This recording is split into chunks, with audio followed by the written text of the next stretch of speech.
Hello and welcome to your Club Everton Daily. The date is Thursday, the 2nd of February 2012, and you're listening to take 2 of the daily. The one I tried earlier completely got lost thanks to the temperaments of my video editing software at the moment. Same video editing software that meant that our YouTube version of the daily didn't go up until after midnight yesterday. So, big thanks to the provider of that.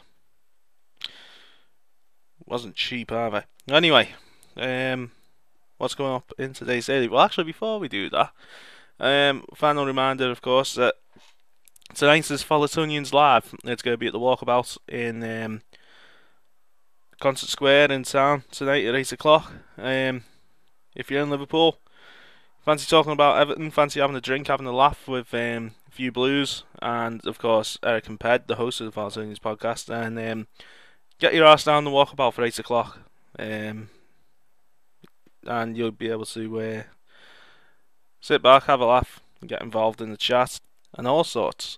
So yeah, 8 o'clock, the Walkabout town.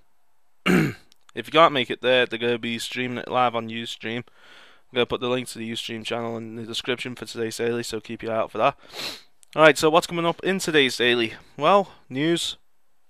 We're going to have a roundtable discussion topic for the first time in these dailies, and it's John Terry and the England captaincy. Should he give it up or not? Article of interest.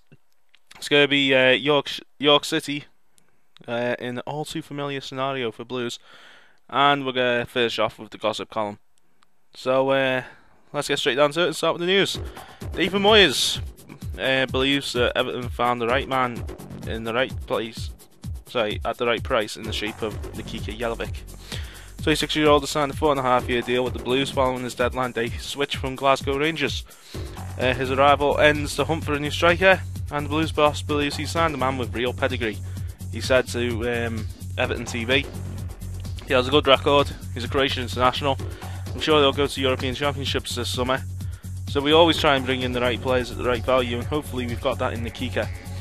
We hope he'll score us goals and offer us something we've not had in a while. We've wanted to get a centre forward in the last couple of years. We don't want to put too much pressure on him, but we want him to come in and score goals. And if not score goals, then to create and make goals." Madge also feels that playing at Rangers will have instilled in Jelavic the understanding of what it's like to play at a big club. While watching the adrenaline-soaked win over Man City on Tuesday night, he will have demonstrated perfectly the philosophy that Moyes' regime is built on. Moyes continues, "Rangers is a massive football club with an enormous fan base, and it won't be a problem coming here after that. He will play in big atmospheres like the old firm games, so we will know what it's like, and hopefully that will help him settle in. On Tuesday we'll have seen how hard you have to work to get the results, and we hope that he will come in and help." And seeing as I pretty much gave that away, yes, that was off the official site and was written by Andy Lewis, who's also on Twitter at EFC_Andy Lewis. Knock to the original podcast format there. Jelavic himself says he's ready for the challenge. He said to Everton TV, "This is a big thing for me. It's a new step in my career. Step forward. I can promise the fans and the people at the club I will give my very best and score as many goals as possible. I heard Everton were interested in me a few days ago, and straight away I wanted to come here. It's a dream come true. Everton's a big Premier League club, maybe not having the best season so far, but it's always in the top 8 or at least in the top half. I'm very excited to be here. It's a new challenge, and hopefully I can play some good football, score some goals and win some trophies. The SPL is not as high a level as here in England, but it's helped me a lot, and the difference is maybe not huge. I think I'm ready for the challenge of playing in the Premier League." He said he's going to be having words with his national team boss and former Croatian Blue, Slaven Bilic. I'm sure he's going to have some interesting things to say. Finally, Steven Pienaar. David Moyes says that his return will provide a massive boost to the players, the staff and all supporters alike. Daniel Levy and Bill Kenwright were in London on deadline day thrashing out the deal. Finally got it done just before the deadline, which has seen Pienaar come back to Goodison Park on loan for the rest of the season. Moyes told Everton TV, "It's just in the last few minutes that we got Steven to come back, and that'll be a massive boost, certainly to the players. as they really enjoyed seeing him here. He thought he was a great player. He had such a great partnership with Leighton Baines. I think we'll all be looking forward to getting him back. If he can produce anything like the form he did last time, then we'll all be happy. I think the supporters, certainly in their own way, will be happy to have him back as well. He continues, I also mentioned it to the backroom staff and they were all jumping up and down and were delighted to have him back. We were all delighted to see him come back through the door. Pienaar himself revealed on Twitter that he was relishing a return. He tweeted, very thankful that Spurs management allowed me to go on loan and very happy it could be to Everton, a club close to my heart. Happy to have him back. And for those who was, you know, maybe still gearing toward the side of moaning at him for leaving in the first place, you know, he had ambitions of playing Champions League football. It didn't work out, and he's coming back to help us get up the table for the rest of the season. We should be behind him all the way. Speaking of which, shirt numbers. Pienaar has got number 22, Yakubu's old number. Couldn't get his old number back because that's now being worn by Ross Barkley, of course, the old number 20. And Nikita Jelovic will wear Billy's old number 7 shirt.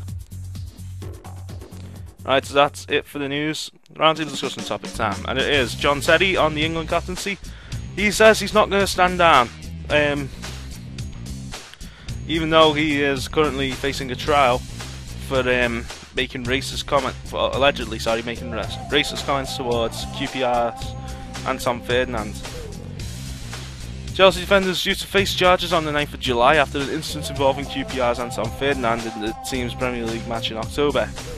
He won't stand down. He's sure of his innocence and thus feels it would be wrong to do so, says a source close to the England captain. Reading's Jason Roberts said that Terry should not play at Euro 2012. Roberts, who's also a pundit for 5 Live, has warned that Terry's presence at the tournaments could have a toxic effect on the England dressing room. The tournament's going to run between the 8th of June and the 1st of July before the start of Terry's trial.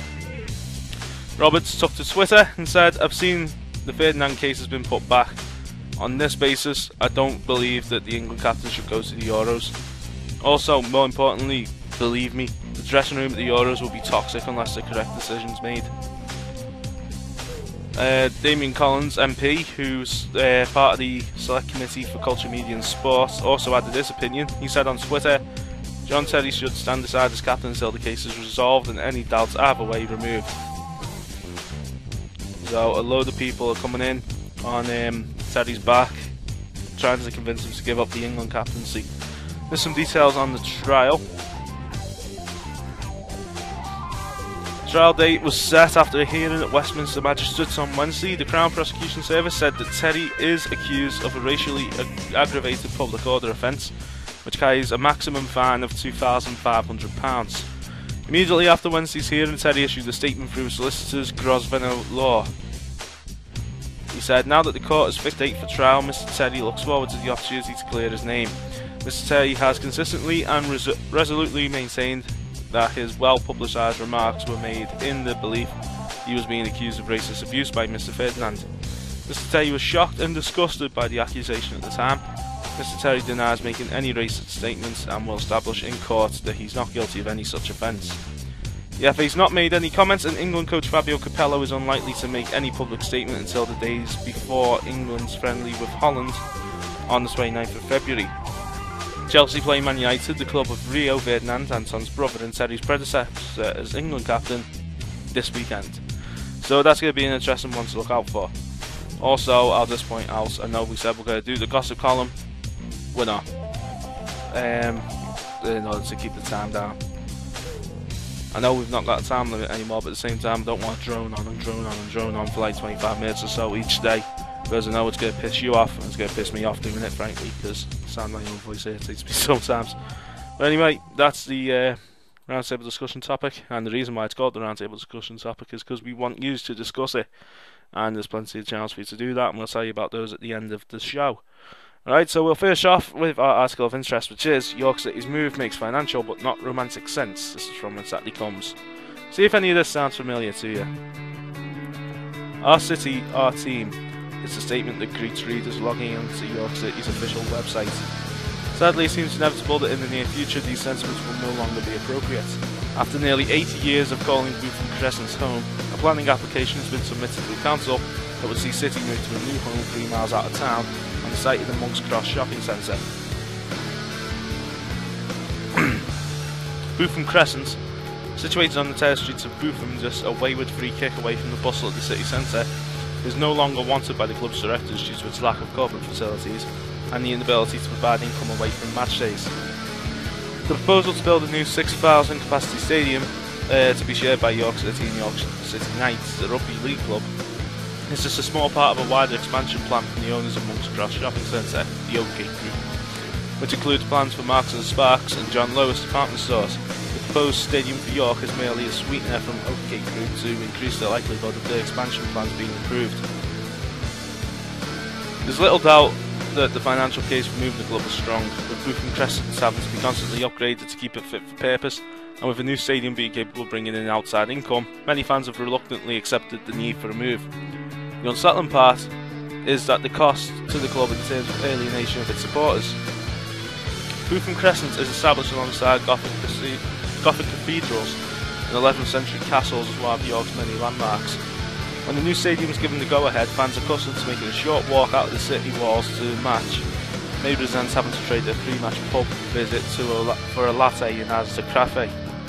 City supporters will have been here before and will remember how they nearly left Bootham Crescent 9 years ago. Financial struggles made Bootham Crescent's maintenance difficult, and in 2003 the club looked set to move out of town to Huntington Stadium where the Knights play. Happily, a grant was received from the Football Stadium Improvement Fund to renovate Bootham Crescent, and York was able to keep its football club in the city. In 2005 a sponsorship deal was struck with the nearby Nestle factory, and Bootham Crescent was renamed Kit Kat Crescent. This deal expired at the end of the 2010 season, and everyone was pleased to be able to call York's home Bootham Crescent again. Everyone except Sky Sports' Jeff Stelling, that is, who was robbed of his half-time line, taking a break at the Kit Kat. This proposal represents the latest in an increasing number of partnerships between professional sports and development proposals. Doncaster Rovers, Hull City, Colchester United and Cardiff City have all received new stadiums in recent years as part of a wider development project. Each club's loss of their traditional ground illustrates the high price that they pay to accommodate corporate guests and to maximise outside revenues.